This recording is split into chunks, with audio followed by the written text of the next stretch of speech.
हे good morning. अ, ये relay series का वीडियो नंबर 2 है। जैसा कि हमने वीडियो 1 में देखा था, आप लोग जाके प्लीज़ एक बार वीडियो 1 को देख लीजिएगा। कि हमने पहले फर्स्ट स्लाइड में देखा था कि रिले का डेफिनेशन देखा था और रिले का क्लासिफिकेशन देखा था कि how relay get classified based on the coil supply. AC relay, DC relay. AC relay में 230 वोल्ट एसी होता है कॉइल में, जो रेड इंडिकेशन से डिनोट होता है। इसमें एलईडी जो होता है वो रेड इंडिकेशन देता है। डीसी कॉइल में 24 वोल्ट या फिर 12 वोल्ट के सप्लाई दिए जाते हैं कॉइल में, और जो बेसिकली ग्रीन कलर से इंडिकेटेड होता है। हमने रिले का सिंबल देखा था। जैसे स्विचिंग ऑपरेशंस के बारे में कुछ मैंने इंट्रोडक्टरी क्लासेस दिया था, वो आप देख लेना। और रिले एज ए स्विच मैंने समझाया था कि कैसे on end of and latch conditions होते हैं। और क्लासिफिकेशन जो थे वो मैंने as per the switching operation भी बताया था, जैसे electro mechanical type relay, solid state type relay, read type relay, hybrid type relay. मैंने इन तीनों को एक्सप्लेन नहीं किया था। आगे कंसिक्वेंट लेक्चर में मैं इसको एक्सप्लेन करूँगा। मैंने mostly DC electromechanical type relay को ही आगे बढ़ाया था, और यही अभी चलता रहेगा जब तक ये कंप्लीट ना हो जाए। इसमें ही बहुत कुछ है जानने को, हम धीरे धीरे जानेंगे। और मैंने ये बताया था रिले का यूज़ कैसे स्विचिंग ऑपरेशंस में, सेंसिंग ऑपरेशन में और प्रोटेक्शन ऑपरेशन में होता है। तो अभी हम बेसिकली स्विचिंग में ही हैं। स्विचिंग का पहला पार्ट में ही है ना। तो कैसे मैंने रियल स्विच को इलेक्ट्रोमैकेनिकल टाइप में समझाया था कि इसके इंटरनल स्ट्रक्चर कैसे होते हैं, कैसे केसिंग्स है, केश है, स्प्रिंग है, आर्मेचर्स है, पोल है, जिसे कॉमन टर्मिनल्स भी कहते हैं, सप्लाई वोल्टेज है, सोलेनॉइड है। आप ये देख लेना पिछले लेक्चर में। तो आज हम दूसरा लेक्चर स्टार्ट करते हैं, क्योंकि अगर मैं पिछला लेक्चर वाला भी समझाने लगूँ तो टाइम बहुत ज़्यादा निकल जाएगा। तो मैंने लास्ट लेक्चर में ही कहा था कि मैं अगले नेक्स्ट वीडियो में type of DC relay, basically electromechanical types के रिले को ही आगे कंटिन्यू करूँगा, और पिन सेकेंड सर्किटरीज के बारे में थोड़ा जानेंगे, जैसे 14 pin, 9 pin, 11 pin, etc। Okay. तो मैंने पहले से ही नोट्स बना के रख दिया था ताकि आप लोगों का थोड़ा समय कम यूटिलाइज हो। चलिए स्टार्ट करते हैं। Welcome to ETC, this the video is RKM and this is the video number 2। We are continuing the introductory classes of the relay, video number 2। So मैंने लास्ट लेक्चर में जैसे बताया था, अभी आप लोगों को थोड़ा सा फ्लैशबैक दिया था कि रिले क्या था, classification based on the power supply, types of relay and electromechanical types of relay. Okay, तो कंटिन्यू करते हैं। टाइप्स ऑफ मैकेनिकल रिले को भी हम दो फर्दर भागों में डिवाइड करते हैं बेस्ड ऑन द कॉन्टेक्ट्स, पोल और कॉमन टर्मिनल के बेस पे और कॉइल के बेस पे, और based on the application AC DC and others. ये सब आपको इसी लेक्चर में थोड़ा बहुत मैं हिंट्स दे दूंगा, समझ में आ जाएगा। पर इस लेक्चर में मेनली मैं फोकस करूंगा कि इलेक्ट्रोमैकेनिकल टाइप्स ऑफ रिले का क्लासिफिकेशन पोल्स और कॉमन टर्मिनल के बेस पे कैसे होता है। ओके। तो पहला था कि क्लासिफिकेशन में बेस्ड ऑन द कॉन्टेक्ट्स। तो हमने लास्ट लेक्चर में भी कॉन्टैक्ट के बारे में थोड़ा बहुत तो आइडिया दे ही दिया था, लेकिन अभी हम कॉन्टेक्ट्स को थोड़ा मोर डिटेल में देखेंगे कि कॉन्टेक्ट्स क्या होता है। जैसे आप इस थोड़े छोटे बहुत से डायग्राम को अगर देखोगे ना, तो ये आपके कॉन्टेक्ट्स के बेस हैं, और ये आपके मूवेबल आर्मेचर है। This one is the movable armature. जैसे मैंने बताया था कि पिछले लेक्चर में कि इलेक्ट्रोमैग्नेटिज्म जैसे ही प्रोड्यूस होता है तो ये आर्मेचर मूव करता है, और ये मूवेबल आर्मेचर का ये टिप पे देखो आप, थोड़ा सा ये ना उभार बना हुआ है, यस द हम्प है ना, that is called the hump. So इन दोनों के बीच में जो आपके क्लोज कॉन्टैक्ट्स हैं जहाँ पे करंट सप्लाई जाना चाहिए, और ये हम्प, इन दोनों के बीच में कोई गैप नहीं है, तो इसे हम NC कहेंगे, ठीक है, नॉर्मली क्लोज्ड है। और ये हम्प और ये जो आपके बेस कॉन्टैक्ट्स हैं, इसमें अगर गैप है तो ये NO कहलाएंगे। तो बेसिकली जो आर्मेचर जब मूव करता है ना, तो इसी टाइप्स के स्ट्रक्चर को फॉलो करता है, और ये जो थोड़े बहुत गैप्स दिखते हैं ना, ये आइसोलेशंस प्रोवाइड करता है ना। तो आप अगर और भी डिटेल में मैं लेक्चर में आगे बताऊंगा कि कॉन्टैक्ट्स होने के बावजूद भी केशिंग के अंदर सारे सर्किट एक दूसरे से आइसोलेटेड रहते हैं। तो रिले को एक और बेसिस पे हम क्लासीफाई कर सकते हैं ना, मतलब इसके एप्लीकेशंस को जान सकते हैं ना, कि रिले जो है वो आइसोलेशन भी प्रोवाइड करता है ऑफ कॉन्टैक्ट्स। मतलब सारे कॉन्टैक्ट्स जो है ना वो एक दूसरे से जुड़े हुए नहीं होते, ये परफेक्ट आइसोलेशन प्रोवाइड करता है। और स्विचिंग का एक मोस्ट इंपॉर्टेंट कैरेक्टरिस्टिक ये होता है ना कि स्विचिंग का ऑपरेशन अगर परफॉर्म नहीं होता है तो सर्किटरी जो है एक दूसरे से आइसोलेटेड हो, ताकि कभी भी कुछ हार्म ना हो। अगर स्विच हम ऑफ़ कर देते हैं तो आइसोलेटेड होगा, तभी तो हम सेफ रहेंगे ना, क्या तभी तो हम कहेंगे कि वो ऑफ पोजीशन में है। अगर आइसोलेशन ना हो, थोड़ा बहुत भी लीकेज हो जाए, तो वो लीकेज के भी कुछ बैरियर्स हैं जिस पे उतना डिटेल जाने की ज़रूरत नहीं है। तो वो एक आइडियल स्विच के कैरेक्टरिस्टिक होता है कि वो प्रॉपर आइसोलेशन प्रोवाइड करे। तो रिले ये काम बहुत ही बेहतर तरीके से करता है, आइसोलेशंस को प्रोवाइड करता है, इसलिए ये स्विचिंग के ऑपरेशन कैरेक्टरिस्टिक्स को फॉलो करता है। तो ऑब्वियस है कि ये स्विचिंग के एप्लीकेशंस को भी फॉलो करेगा। ठीक है, अब देखेंगे कि मटेरियल जो होते हैं ना कॉन्टैक्ट से, वो किस टाइप के मटेरियल्स होते हैं ना। तो जैसे मैंने पिछले लेक्चर में बताया था कि जो कॉन्टैक्ट्स हैं वो सॉफ्ट आयरन के होते हैं ना, एफी जो फेरोमैग्नेटिक होते हैं। ये बेसिकली ऐसा होता है, फेरोमैग्नेटिक मटेरियल्स जो होते हैं वो इलेक्ट्रोमैग्नेटिज्म में बहुत ही बेहतर परफॉर्म करते हैं। लेकिन in general electromechanical types of relay जो इंडस्ट्री में यूज़ होते हैं, जैसे गैस इंडस्ट्री हुए और ऑयल इंडस्ट्री हुए, तो वहाँ पे ना 3 कैरेक्टरिस्टिक के बारे में ज़्यादा फोकस किया जाता है, क्योंकि ये लॉन्जेविटी के बारे में भी हमें सोचना होता है और ये भी ध्यान देना होता है कि हम इसे प्रॉपर्ली सेफ़ वे में कैसे यूज़ कर सकें, है ना। तो जो मटेरियल यूज़ करते हैं कॉन्टैक्ट्स में वो बेसिकली एक एलॉय होता है AgNi का, सिल्वर निकेल का। तो इस एलॉय का प्रॉपर्टी ये है ना कि ये कंडक्टिविटी काफ़ी बेटर प्रोवाइड करता है, जो ऑलमोस्ट सिल्वर के लेवल की कंडक्टिविटी को प्रोवाइड करता है, जो इट्स ए गुड कंडक्टर। और निकेल होने के कारण ये कोरोजन प्रूफ भी होता है, क्योंकि आप कभी बाई चांस अगर थोड़ा बहुत जनरल साइंस में दिलचस्पी होगा तो आपको पता होगा कि निकेल कोरोजन प्रूफ होता है, तो वो एलॉय से ये कोरोजन प्रूफ भी हो जाते हैं। और ये 2 मटेरियल्स के एक बेनिफिट ये है ना कि ये आर्क रेसिस्टिव भी होते हैं, क्योंकि कॉन्टैक्ट जब ऑन एंड ऑफ होता है ना तो आर्क जनरेट होते हैं। तो अगर ये आर्क रेसिस्टिव ना हो, तो अगर लोकलाइज्ड हीट कभी ज़्यादा प्रोड्यूस हो जाए तो ये कॉन्टैक्ट्स गल भी सकते हैं, और लोकलाइज्ड हीट को अगर ये प्रॉपर्ली डिसिपेट ना करें तो ये क्या कहते हैं लोकल बर्न भी कर सकते हैं ना, कॉन्टैक्ट्स में लोकल बर्न कर सकते हैं, या फिर अगर ज़्यादा हीट जनरेट करेंगे तो वो केसिंग के अंदर रिले के कॉन्टैक्ट्स होते हैं तो वो डिसिपेट भी प्रॉपर वे में नहीं हो पाएंगे। तो ये 3 प्रॉपर्टीज़ तो होने ही चाहिए कॉन्टैक्ट्स के। तो ये 3 प्रॉपर्टी केवल और भी एलॉय प्रोवाइड करते हैं, पर जनरल वे में AgNi को ज़्यादा मोस्टली यूज़ करते हैं। तो मटेरियल्स के बारे में हमने कॉन्टैक्ट से जान लिया। अब हम जानेंगे कि थ्रोस क्या होते हैं कॉन्टैक्ट्स के। तो थ्रोस को बेसिकली हम इजी वे में अगर कहें तो उसे मेक एंड ब्रेक्स कहते हैं। मेक्स मतलब होता है कि अगर हम सर्किट को क्लोज़ करें, और ब्रेक मतलब होता है सर्किट को ओपन करें। आप ये ध्यान दीजिएगा ना कि ये ध्यान दीजिएगा कि इलेक्ट्रिकल इंजीनियरिंग में ना क्लोज़ को हम कहते हैं जब सर्किट बंद हो जाता है ना, क्लोज्ड है, ओके। और ओपन को कहते हैं जब सर्किट से कोई फ्लो प्रोवाइड नहीं कर रहा है, ठीक है। तो ध्यान रखिएगा, क्लोज, ट्रिप, ये सब बहुत ही टर्मिनोलॉजी का यूज़ होता है। और सारे टर्मिनोलॉजी को, जैसे मैं क्लोज़ की जगह ट्रिप नहीं कह सकता हूँ, ट्रिप की जगह ओपन नहीं कह सकता हूँ, और क्लोज़ की जगह बंद नहीं कह सकता हूँ, ऑफ़ नहीं कह सकता हूँ। तो ये सब टर्मिनोलॉजी धीरे धीरे आप मेरे साथ बढ़ते रहें, लेक्चर देखते रहें, सब चीज़ क्लियर होगा। एक डिसएडवांटेज ऑनलाइन क्लासेस के ये होता है कि सामने वाला कोई क्वेश्चन नहीं पूछता है। अगर क्वेश्चन क्रॉस क्वेश्चंस होते हैं तो काफ़ी बढ़िया होता है इंटरेक्शन, जिससे डाउट्स क्लियर होते हैं। और मुझे भी अच्छा लगता है कि हाँ, someone has asked the question, क्योंकि अगर मैं लगातार एक फ़्लो में क्लासेस ले रहा हूँ ना ऑनलाइन, तो दिमाग में भी उतना कुछ नहीं आता है कि क्या बताना चाहिए क्या नहीं बताना चाहिए। तो एक रैंडम फ़्लो में चलता रहता हूँ, तो अगर कभी मिस हो जाएगा तो मैं उसको ऑब्वियसली कंसेक्यूटिव लेक्चर्स में कवर अप कर लूँगा, क्योंकि मैं खुद भी नोट्स बनाता रहता हूँ कि इस लेक्चर में क्या छूट गया, आगे क्या है। तो और अगर सामने बच्चे बैठे रहते 10-5 तो वो क्रॉस क्वेश्चन करते, तो और भी आप लोगों को जो सामने नहीं बैठे हुए हैं ना, उनको भी बहुत बेनिफिशियल होता है, क्योंकि क्रॉस क्वेश्चंस में बहुत से डाउट्स जो होते हैं, कॉमन डाउट्स होते हैं, वो क्लियर हो जाते हैं। तो चलिए ठीक है, वो तो रह गया। बैक टू द लेक्चर आते हैं। थ्रोस क्या होते हैं कॉन्टेक्स्ट में, जो मेक एंड ब्रेक्स होते हैं ना, उसको हम लोग थ्रोस कहते हैं। तो इलेक्ट्रोमैकेनिकल टाइप्स ऑफ रिले जो होते हैं ना, वो बेसिकली थ्रोस के बेसिस पे भी क्लासीफाई होते हैं।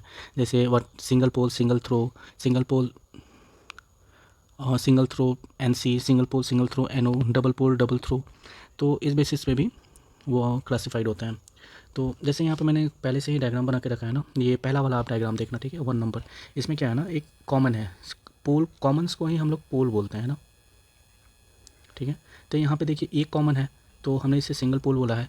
और सिंगल थ्रो का मतलब है ना, ये जो आर्मेचर है ना, ये कितनी बार मेक्स एंड ब्रेक बनाता है।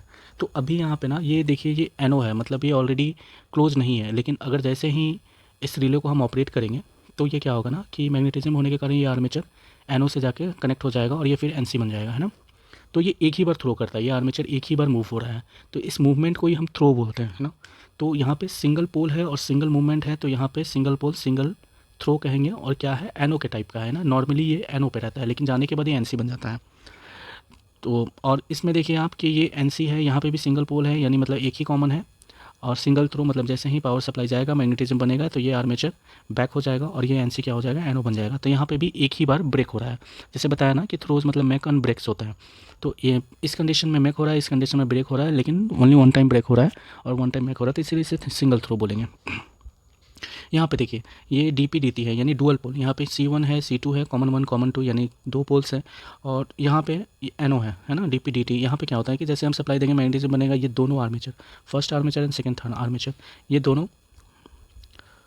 एनसी बनेंगे, मतलब इस टाइप इधर से मूव करेंगे, है ना, इधर मूव करेंगे इधर। ओके, तो ये क्या ना, दो थ्रो होंगे। देखिए डबल पोल है तो यानी दो थ्रो होंगे, एक थ्रो ये होगा और दूसरा थ्रो ये होगा, यानी ये मिक्स। सिमिलरली यहाँ पे देखिए ये सिंगल पोल डबल थ्रो है, कि देखिए यहाँ पे एक ब्रेक होता है एनसी पे और एक मेक होता है। तो यहाँ पे पोल सिंगल है यानी C1 एक ही है, एक ही कॉमन है। और डबल थ्रो एक होता है ना कि यहाँ पे ऑलरेडी एक एनसी पे है तो ये ब्रेक हो जाएगा और ये फिर एनो में मेक होगा। तो जैसे मैंने बताया मेक और ब्रेक दोनों यहाँ पे काउंट हो रहे हैं। तो सिंगल पोल है लेकिन डबल थ्रो हो रहा है, एक बार ब्रेक हो रहा है एक बार मेक हो रहा है। ठीक है, उसी टाइप से यहाँ पे देखिए double pole and double throw है। तो यहाँ पे मैंने ना एनो, जैसे यहाँ पे एनो लिखा था, एनसी एनसी लिखा था, तो यहाँ पे मैंने एनो एनसी का कुछ भी नहीं लिखा है क्योंकि यहाँ पे एनो एनसी दोनों है। ठीक है ना, तो ये अब ध्यान रखिएगा, नोटिफिकेशन एंड टर्मिनोलॉजी बहुत इंपॉर्टेंट होता है इलेक्ट्रिकल इंजीनियरिंग में। ठीक है, तो यहाँ पे देखिए यहाँ पे डबल पोल डबल थ्रो कैसे होता है। यहाँ पे दो पोल है C1 C2, तो दो पोल तो हो ही गए, डीपी मतलब डबल पोल, और डबल थ्रो हो रहा है क्योंकि एक एनसी से एनो बन रहा है और यहाँ पे भी एक एनसी से एनो बन रहा है ना। यहाँ पे एक ध्यान देने की ज़रूरत है ना, आप इसमें कंफ्यूज मत होना कि चार थ्रो बन रहा है, एक यहाँ से यहाँ, एक यहाँ से यहाँ, दो, पर ऐसा नहीं है। ये दोनों एक ही साथ साइमल्टेनियसली काम करते हैं, C1 एंड C2। तो ये दो ही थ्रो बन रहा है, एक ब्रेक हो रहा है और एक मेक हो रहा है, एक ब्रेक और हो रहा है, एक मेक हो रहा है, लेकिन साइमल्टेनियसली हो रहा है। ठीक है, तो ये हमें थ्रोस समझ गए, कॉन्टेक्स्ट क्या होता है, मटेरियल ऑफ द कॉन्टेक्स्ट समझ गए, थ्रो ऑफ द कॉन्टेक्स्ट समझ गए। ओके, चलिए आगे देखते हैं, आगे स्लाइड्स में क्या है। ओके, अब बेस्ड ऑन द कॉइल, है ना, तो ये थोड़ा सा कॉन्सेप्चुअल चीज़ें हैं, आपको थोड़ा समझना चाहिए, थोड़ा फोकस करना चाहिए क्योंकि ये इंपॉर्टेंट है। देखिए बेसिकली ना एसी और डीसी रिले जो होता है ना वो स्ट्रक्चर वाइज ऑलमोस्ट सेम होता है। ठीक है, ऑलमोस्ट समझिए 95% सेम होता है। डिफरेंसेस क्या आते हैं ना कि उसमें डिफरेंसेस ये आते हैं ना कि जो ग्लोइंग होता है ना, glow of the light, DC में ग्रीन होता है और एसी में रेड होता है। और दूसरा क्या है ना कि पावर सप्लाई डीसी में 24 वोल्ट 12 वोल्ट देते हैं, 230 वोल्ट देते हैं। और तीसरा कि जो हमारे डायोड्स लगे होते हैं ना वो डीसी में तो नॉर्मल डायोड्स होते हैं लेकिन एसी में रेक्टिफायर डायोड होते हैं। ठीक है, क्योंकि जो एलईडी होती है वो तो सेमीकंडक्टर डिवाइस हुआ, तो सेमीकंडक्टर ना डीसी पे ही काम करता है, एसी पे काम नहीं करता है। तो ऐसा कोई तो मटेरियल होना चाहिए ना जो हम एसी कॉइल की सप्लाई अगर 230 देते हैं तो एलईडी को ग्लो करे, तो वहाँ पे वो डायोड काम करता है। एक रेक्टिफायर डायोड मार्केट में मिलता है जो एसी का सप्लाई जैसे ही देते हैं तो वो आउटपुट आपका डीसी निकालता है और ग्लो करता है। किस रंग में ग्लो करता है, रेड कलर में ग्लो करता है। ठीक है, तो ये कन्फ्यूज़न बहुत अंडरस्टेबल है कि आपको कन्फ्यूजन हो जाए कि देख कर कि कौन एसी है कौन डीसी है। तो ये आपके जो डिफरेंशिएटर है आप उससे कर सकते हैं, ग्लो, पावर सप्लाई और डायोड्स के बेसिस पे। ठीक है, तो स्ट्रक्चर तो 95% सेम होता है। डिफरेंस केवल और एक केवल होता है ना कि एक सेड होता है ना। एसी में क्या होता है ना, we have the shade coil, shading coil, shading coil. जैसे ना हमने, अगर आप इलेक्ट्रिकल इंजीनियरिंग बैकग्राउंड से हैं तो आपने इंटरपोल पढ़ा होगा सिंगल फेज़ मोटर में। वो क्या होता है ना इंटरपोल, कि देखिए ये शेडिंग के डिफरेंसेस क्या होते हैं, ये थोड़ा कॉन्सेप्चुअल चीज़ें हैं और ये समझाना मैं आपको चाहूँगा कि ओके, इसे थोड़ा छोटा कर देता हूँ, है ना। देखिए ये क्या है ना कि एसी सप्लाई में ना जो करंट है वो साइनोसॉइडल होते हैं, है ना। ये आई का वैल्यू मतलब आई इज़ अ करंट, और इन ए सेम वे ना बी जो मैग्नेटिक फ्लक्स प्रोड्यूस हो रहे हैं ना वो भी इसी को फॉलो अप करते हैं कॉइल के अंदर से, सोलेनॉइड कॉइल के अंदर से, है ना। तो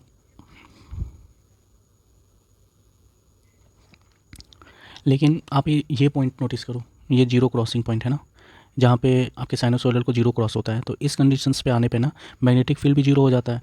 तो अगर कोई कॉन्टेक्ट्स बने हुए हैं, मान लीजिए ये एनसी बना हुआ है, जो एनो से एनसी बना है ना, जैसे ये एनो है और ये ये NC है, ठीक है। जैसे जैसे ही कॉन्टैक्ट दिया ये NO NC जुड़ गया, ठीक है। तो इस पोजीशन पे क्या होगा ना, जीरो क्रॉसिंग, जैसे ही जीरो क्रॉस करता है आपके वेव्स, तो यहाँ पे मैग्नेटिक फिल्म मैग्नेटिज्म जो होता है ना ख़त्म हो जाएगा।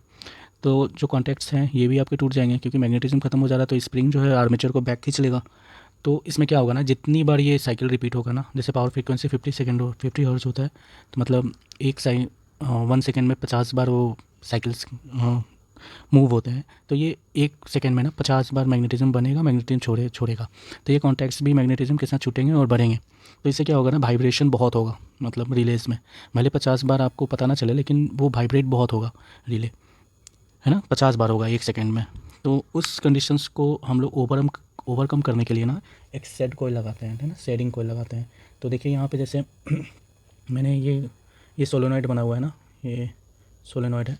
तो यहाँ से अगर करंट जाता है ना, तो हम अगर थंब रूल से देखते हैं ना, तो अगर थंब करंट की डायरेक्शन है, तो जो आपके फिंगर्स होते हैं ना वो मैग्नेटिज्म के डायरेक्शन होते हैं। तो यहाँ देखिए मैंने क्रॉस दिया है, मतलब मैग्नेटिज्म जो है इसके अंदर जा रहे हैं, क्योंकि एरो का सिंबल होता है ना, तो लाल पीछे में क्रॉस होता है, तो ये एरो पीछे से जा रहा था, मतलब ये मैग्नेटिज्म के डायरेक्शन जो है ये क्रॉस है, ये जमीन अंदर जा रहे हैं। ये डायमेंशंस जो है ना, 2 डायमेंशन में तो जेड डायमेंशंस में जा रहे हैं, और एक्स डायमेंशंस में आपके करंट फ्लो है, और यहाँ से ना वो निकल रहे हैं, ठीक है। तो यहाँ पे एक्स डायरेक्शन में करंट फ्लो है और ये वाई डायरेक्शन से निकल रहे हैं, ठीक है ना। तो उसी हिसाब से ना, तो मैग्नेटिज्म जो है, तो लेकिन जो ये शेडिंग कॉइल है ना, तो शेडिंग कॉइल क्या होता है ना कि मैग्नेटिज्म जैसे होता है, तो ये जो मटेरियल है कोई भी जैसे लेंस लॉ के हिसाब से अगर मैग्नेटिज्म फील्ड में कोई एक मटेरियल रखते हैं ना, तो वो EMF इंड्यूस करती है, और EMF इंड्यूस करके फिर वो अपने EMF के बेसिस पे, क्योंकि EMF वोल्टेज सोर्स ही होता है जो कंसंट्रेशन का प्रेशर का ग्रेडियंट क्रिएट करता है, जिसकी वजह से मान लीजिए E1 है एक पॉइंट पे और E2 है दूसरे पॉइंट पे, और डेल्टा एक्स मतलब डिस्टेंस है, तो इन दोनों के बीच डिफरेंस होने के कारण करंट फ्लो होता है, और करंट फ्लो होने के कारण ना वो अपना सेल्फ मैग्नेटिज्म भी प्रोड्यूस करते हैं। तो अगर जैसे मैंने इस डायग्राम में ही देखता हूँ ना, सपोज़ कि मैंने शेडिंग वाले को लेके रखा ना, तो शेडिंग वाला क्या होगा ना कि वो भी अपना करंट फ्लो करवाएगा और मैग्नेटिज्म करंट फ्लो करवाएगा, लेकिन उसकी वैल्यू जो होती है ना, अगर आई आपका जनरल पर्पस पावर सप्लाई है तो उसकी वैल्यू I1 से होगी, जो लेस देन होगी I से। तो इसमें क्या होगा ना, आप जैसे ये डायग्राम में देखिए कि ये I जो है पावर सप्लाई वाला है ना, तो सेट कॉइल का तो सेट कॉइल का करंट ना इस टाइप से जाएगा। देखिए ये जीरो क्रॉसिंग पे, इसके पॉइंट जीरो पे नहीं है, ये पावर सप्लाई वाला जीरो पे है, लेकिन इसके थोड़े से ऊपर उठे हुए हैं ना। तो उसी टाइप के देखिए इसके हर एक जीरो क्रॉसिंग पे ना एक हमको मैग्नेटिज्म मिल रहा है ना, लेकिन कम वैल्यू में मिल रहा है, लेकिन मिल तो रहा है एटलीस्ट। अगर इसका हम रिजल्टेंट डायग्राम निकालें ना, तो जैसे ये जीरो क्रॉसिंग है, तो इस रिजल्टेंट डायग्राम पे ना जीरो पे जैसे बी जीरो हो जा रहा है पावर सप्लाई के लिए, लेकिन शेडिंग कॉइल के लिए ये जीरो नहीं होगा, है ना, ये ऑलमोस्ट थोड़ा सा ऊपर रहेगा। तो ठीक नेगेटिव साइकिल्स में भी ये ऊपर रहेगा। तो यहाँ आप देखना एक कांस्टेंट सप्लाई जो है ना मैग्नेटिक फील्ड का, वो मिल रहा है टाइम के साथ, मतलब टाइम जो अगर पाई है तो, है ना। तो कांस्टेंट मैग्नेटिक फील्ड में भले ही वो कम मिल रहा है, लेकिन मिल तो रहा है ना। तो यही ये काम करता है, ये शेडिंग कॉइल क्या करता है ना, मैग्नेटिज्म फील्ड को जो है ना, रिजल्टेंट मैग्नेटिक फील्ड को कांस्टेंट बना के रखता है कुछ हद तक। कितने हद तक? लगभग मान लीजिए 70% ऑफ द ओरिजिनल वैल्यू या 80% ऑफ द ओरिजिनल वैल्यू, है ना, रिजल्टेंट वाले। लेकिन 80% भी इनफ होते हैं कॉन्टैक्ट्स को होल्ड करके रखने के लिए, है ना। तो इससे क्या होता है ना कि जीरो क्रॉसिंग पे कॉन्टैक्ट्स छूटेंगे नहीं और वाइब्रेशन नहीं होगा, क्योंकि उन्हें 1 सेकंड में अप डाउन करने की ज़रूरत नहीं होती है। तो बस यही एक डिफरेंस होता है AC और DC रिले में, रिले के कॉइल्स में, ठीक है ना, कि AC रिले और DC रिले में दो डिफरेंसेस होते हैं। एक होते हैं कि इसमें शेडिंग कॉइल लगा रहता है जो आपके रिजल्टेंट मैग्नेटिक फील्ड को कांस्टेंट बना के रखता है, और दूसरा होता है कि इसमें जो डायोड है वो रेक्टिफायर डायोड लगा रहता है, क्योंकि उसे AC से फिर DC में कन्वर्ट करके LED को ग्लो करना है। तो ये दो डिफरेंस होते हैं, बाकी कंस्ट्रक्चर वाइज 100% सब सेम होते हैं, ठीक है। और क्या डिफरेंस होता है इलेक्ट्रोमैकेनिकल रिले में, कि शेडिंग में जो होता है वायर का थिकनेस जो होता है थोड़ा ज़्यादा होता है, क्यों, ठीक है। AC वाले में वायर का थिकनेस थोड़ा ज़्यादा होता है, जैसे इसमें थिक होगा, और DC वाला जो होता है ना वो थिन होगा, क्योंकि DC में ये वाला प्रॉब्लम है ही नहीं वहाँ पे कि आपको कांस्टेंट मैग्नेटिज्म बना के रखना है, क्योंकि वो डायरेक्ट करंट है, और डायरेक्ट करंट क्या होता है ना, कांस्टेंट मैग्नेटिज्म बना के रखता है। वहाँ पे जीरो क्रॉसिंग ऐसा कुछ हो नहीं रहा, वाइब्रेशन भी उस पर नहीं होगा, ओके। तो ये वाला प्रॉब्लम DC में फेस नहीं होता है, तो इसलिए हम लोग ज़्यादातर DC रिले को ही लॉन्गेविटी के लिए या फिर रिलायबिलिटी के लिए DC रिले का ही यूज़ हम ज़्यादा करते हैं। ठीक है, होपफुली आप ये समझ गए होंगे। और कंडक्टिविटी में क्या होता है ना कि जो एसी रिले में जो होता है करंट को थोड़ा ज़्यादा बियर करना पड़ता है, जिसलिए जो वायर के थिकनेस होते हैं कॉइल के वो थोड़े मोटे होते हैं, डीसी में काफ़ी फाइन वायर होते हैं। ठीक है, और क्या होता है ना, एसी में एक इंटरफेरेंस भी प्रोड्यूस होते हैं, जो भले ही वो 70% के कांस्टेंट मैग्नेटिज्म फील्ड मिल जा रहा है, लेकिन जब जब जीरो क्रॉसिंग्स होगा ना तब तक आपके इंडक्टेंस की वैल्यू चेंज होगी और मैग्नेटिज्म डिफरेंस करेगा, तो इंटरफेरेंस भी ज़्यादा यूज़ होता है। तो ये सबसे बड़ा रीज़न है ना, सबसे बड़ा रीज़न है कि हम एसी रिले को पीएलसी बेस्ड सर्किट या फिर माइक्रो प्रोसेसर बेस्ड सर्किट में यूज़ नहीं करते हैं ड्यू टू द इंटरफेरेंस। तो आप कभी भी पीएल अपने प्लांट में आप जहाँ काम कर रहे हैं या फिर फ्यूचर में आप कभी काम करने जाओगे या इंटरव्यूज़ में आप कभी काम करने जाओगे, तो अगर समवन आस्क कि हम कौन सा रिले प्रीफर करना चाहिए, तो आप सिर्फ सीधे यही बोलना कि हमें डीसी रिले ही प्रीफर करना चाहिए, क्योंकि डीसी रिले में इंटरफेरेंस का कोई झंझट नहीं होता है।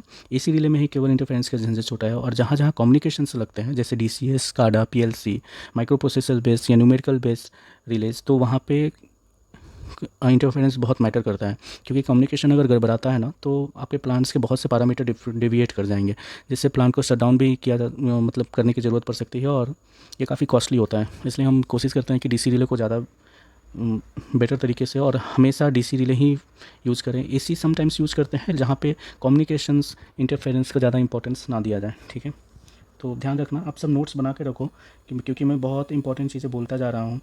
सन अगर आप ध्यान से अटेंटिव रहोगे तो बहुत चीज़ें आप जानोगे, और अगर अटेंटिव नहीं रहोगे तो फिर आपके डाउट्स रहेंगे। और मैं कोशिश, आपके कोई भी डाउट्स होते हैं ना, क्योंकि मैं ऑनलाइन क्लासेस में हूँ, आप इंटरेक्ट तो कर नहीं रहे हो, तो please comment, I will definitely resolve the doubts. And अगर मेरे से भी कुछ गलती हुआ है तो आप फीडबैक ज़रूर दे सकते हैं। ओके, तो बेस्ड ऑन द कॉइल हमने देख लिया एसी क्या है, डीसी क्या है, तो इलेक्ट्रोमैकेनिकल टाइप में एसी और डीसी का डिफरेंशिएट भी हम इजीली कर लेंगे।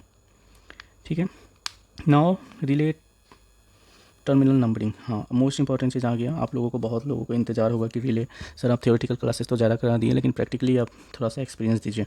तो रिले नंबरिंग जानने से पहले ना एक्चुअली हम मुझे एक और तरह से क्लासीफाई करना था अदर्स टाइप्स का। ये वाला टाइप्स ना मैं छोड़ देता हूँ अभी, मैं आपको बाद में नेक्स्ट वीडियो में आपको ये समझाऊंगा अदर्स मैंने क्यों लिखा है। मैं कुछ भी यहाँ लिख रहा हूँ ना तो उसका पर्पस है, ऐसे नहीं कि मैं रैंडमली लिख दे रहा हूँ। I am spending my time, investing my time for your future and your prospect. तो इसलिए मैं नहीं चाहूँगा कि मेरा सिर्फ समय बर्बाद हो, और जो वीडियो देख रहे हैं चाहे इंडिया के किसी भी कोने से हो या दूसरे देश के हों, तो उनका भी समय ना बर्बाद हो।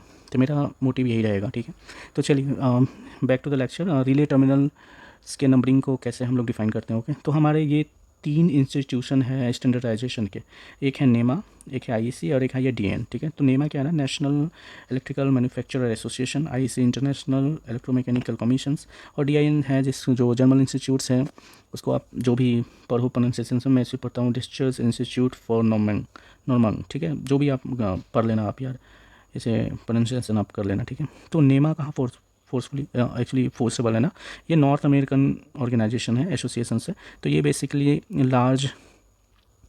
लार्ज या फिर जहाँ पे स्पेस कंस्टेंट ना हो, जहाँ पे क्वालिटी को ज़्यादा इंपॉर्टेंट देते हैं, जहाँ पे कॉस्ट कटिंग को ज़्यादा इंपॉर्टेंस नहीं देते हैं ना, तो वहाँ पे ये नेमा स्टैंडर्डाइजेशन का फॉलोअप होता है। ठीक है, ओके।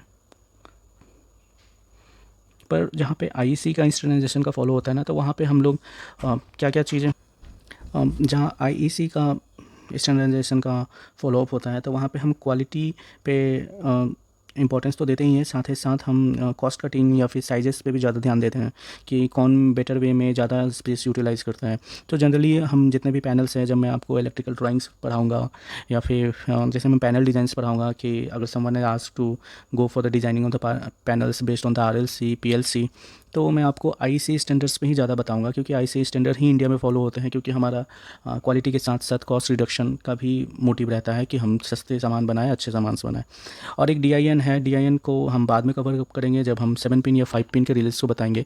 तो डीआईएन बेसिकली ऑटोमोबाइल सेक्टर्स में ज़्यादा इंपॉर्टेंस प्ले करते हैं। तो जो हमारे रिले गाड़ियों में लगे रहते हैं, जो इंजन्स में लगे रहते हैं, कूलेंट सर्किट्स में लगे रहते हैं, ऑयल प्रेशर सर्किट्स में, फ्यूल सेंसर्स में लगे रहते हैं, उसमें हम डीएन टर्मिनोलॉजी या स्टैंडर्डाइजेशन का फॉलोअप करते हैं। वो भी मैं आपको बताऊंगा। आप अगर जुड़े रहोगे, लाइक सब्सक्राइब करो, ताकि आपको कुछ फॉलोअप्स मिलता रहे, क्या नोटिफिकेशंस हैं, सर क्या लेक्चर डाल रहे हैं। ठीक है, तो हम बेसिकली 2 नंबर को ही ज़्यादा फोकस करेंगे, आईईसी स्टैंडर्डाइजेशन को, जो इंटरनेशनल इलेक्ट्रोटेक्निकल कमीशंस के होते हैं। ठीक है, तो चलिए 14 स्पिन रिले के बारे में देखते हैं। ये आईसी के 61810 सीरीज़ के पार्ट 10 में मेंशन है कि रिले के नंबरिंग को कैसे किया जाए। आईसी स्टैंडर्ड्स के थ्रू ही रिले नंबरिंग होती है, और एक यूनिवर्सल्स होता है है ना। तो ताकि आप इंडिया के या फिर वर्ल्ड के किसी भी कोने में काम करें तो एक ही नंबर हो, एक ही सामान यूज़ हो सके, चाहे वो किसी भी वेंडर का हो, लाइक स्नाइडर का, एबीबी का, CHNT का, है ना, या सीमेंस का। तो चलिए इसे देखते हैं, है ना।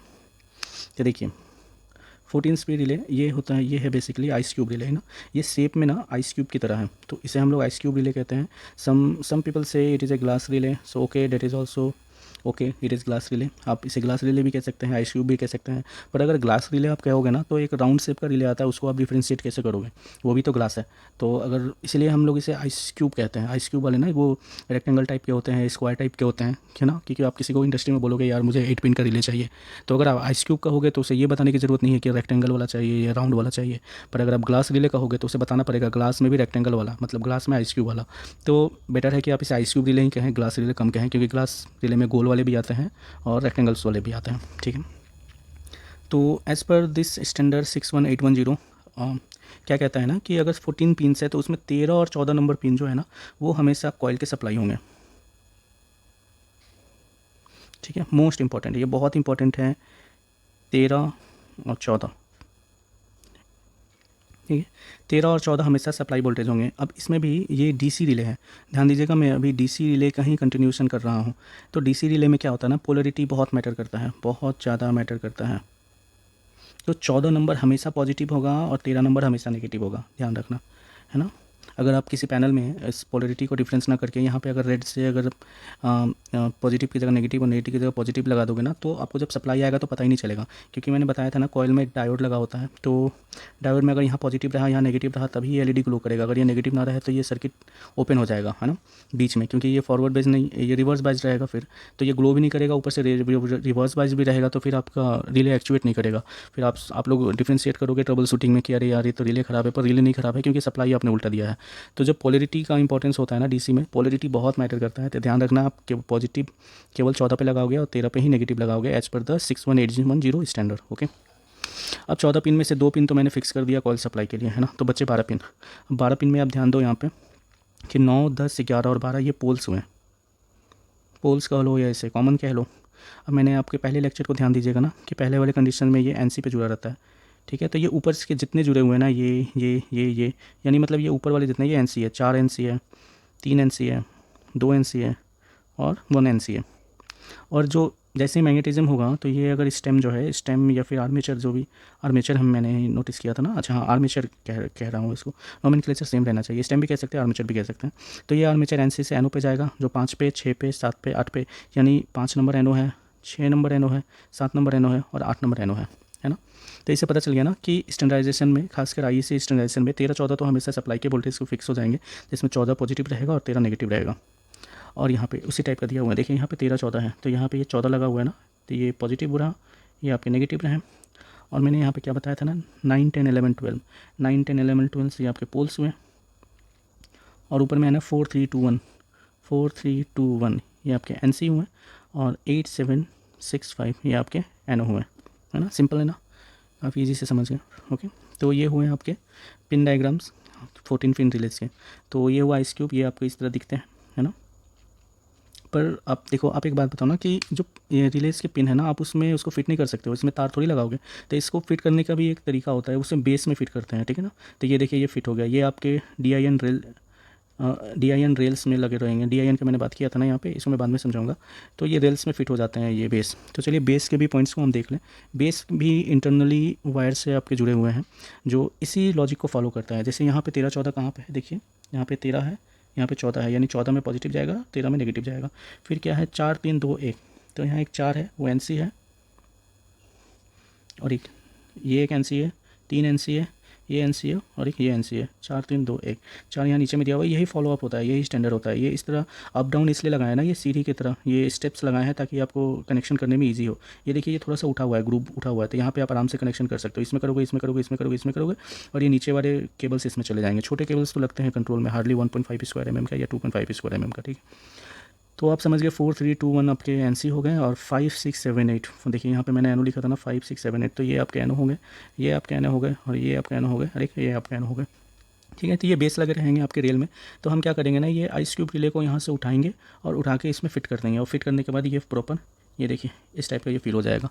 तो हम कहेंगे ना कि ये रिले जो है वो बेस में फिटअप हो गए हैं। ठीक है, काफ़ी लेक्चर बड़ा हो रहा है, 40 मिनट हो चुका है, लेकिन इसे मैं वाइंड अप करना चाहूँगा। तो इसे जल्दी से हम देखते हैं कि 14 पिन रिले डायग्राम क्या होता है। जैसे कि मैंने ये यहाँ पे समझाया था, वही सेम चीज़ को मैं यहाँ पे लिखा हूँ कि यहाँ एक कॉमन है, ये कॉमन 1 है, और इसके NC1 NC2 NO2, कॉमन 2 के NC2 NO2, कॉमन 3 के NC3 NO3, और कॉमन 4 के NC4 NO4। ठीक है, और ये आपके 13 14 जो है, जो देखिए 14 में प्लस है, 13 में नेगेटिव है, A1 A2, जो आपके कॉइल के वोल्टेज को रिप्रेजेंट करते हैं। ठीक है, तो इसमें जैसे 9 10 11 12 मैंने आपको यहाँ पे बताया था, जैसे 9 10 11 12 यहाँ पे कॉमन से 9 10 11 12, तो ये वाले आपके पोल्स हुए, या फिर आप इसे कॉमन कहो, जैसे C1 C2 C3 C4, और ये आपके उसके कॉइल्स हुए। अब एक ध्यान देने की बात ये है ना कि यहाँ पे कॉमन जो है ना, ये सारे कॉमन देख लो, आप ध्यान से देखो, ये सब आइसोलेटेड है, इलेक्ट्रिकली आइसोलेटेड है ना, इलेक्ट्रिकली आइसोलेटेड।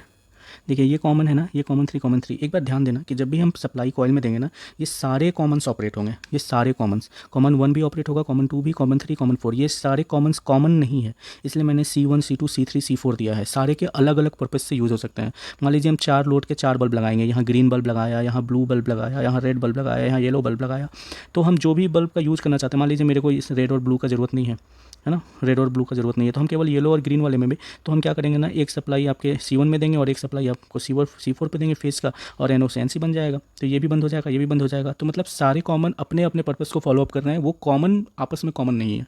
ठीक है, ये बहुत ही कॉन्सेप्चुअल चीज़ है, all commons are not common in among themselves. ठीक है ना, ये 14 पिन के रिले हो गए। तो इसमें क्या कहेंगे, 4 पोल 4 थ्रो रहेंगे, एक थ्रो यहाँ हो गया, दूसरा थ्रो, तीसरा थ्रो, चौथा थ्रो, और पोल आपके 4 हैं, तो ये 4 पोल 4 थ्रो हुआ। उसी तरह 8 पिन रिले हैं IC। 8 पिन में क्या है कि 2 कॉमन है, C1 C2, जो 1 नंबर और 8 नंबर पे हैं। इसके आप डायग्राम देख लेना, गूगल कर लेना, या फिर मैं जो बता रहा हूँ वो ऑलमोस्ट सही है। तो और यहाँ पे एक NC1 NO1 NC2 NO2, और यहाँ 2 और 7, यहाँ पे 2 पॉजिटिव होगा और 7 नेगेटिव होगा। ये ध्यान रखिएगा, ये पॉजिटिव नेगेटिव पोलैरिटी तो आपको देखना ही है। DC रिले में पोलैरिटी बहुत मैटर करता है, वरना आपके रिवर्स बायस हो जाएंगे डायोड, आपके जलेंगे ही नहीं, फिर आपको पता चलेगा रिले ख़राब है, आप खोजते रह जाओगे कि प्रॉब्लम क्या है यार, मेरा मशीन नहीं चल रहा, मेरा PLC काम नहीं कर रहा। ठीक है ना, तो यहाँ पे देखिए 8 टर्मिनल है, 1 2 3 4 5 6 7 8। ठीक है, उसी तरह 11 पिन रिले है, इसमें 3 कॉमन होंगे, 1 5 11, और 3 NC होंगे, 4 6 8, और 3 NO होंगे, 3 7 9, और A1 A2 आपके 2 और 10 पे होंगे, 2 पॉजिटिव होगा और 10 नेगेटिव होगा। तो ये सेम है आपके इस तरह से। और कौन सा स्टैंडर्ड फॉलो करते हैं, 8161। ओके, यहाँ पे होगा 61810 पार्ट 10। ठीक है, ठीक है, तो आज के लिए रखते हैं, काफ़ी ज़्यादा समय हो गया, 40 मिनट हो गए लगभग।